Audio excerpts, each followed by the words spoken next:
पहले मेरे चैनल को सब्सक्राइब कीजिएगा। तेल डालिए।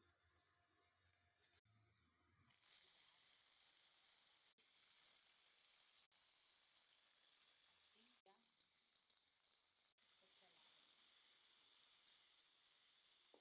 तक ही इसको पकाएं। इसको को पहले से उबाल लेना है। आप भी थोड़ा सा उसको उबाल के रखिएगा। अब इसको डाल देना है।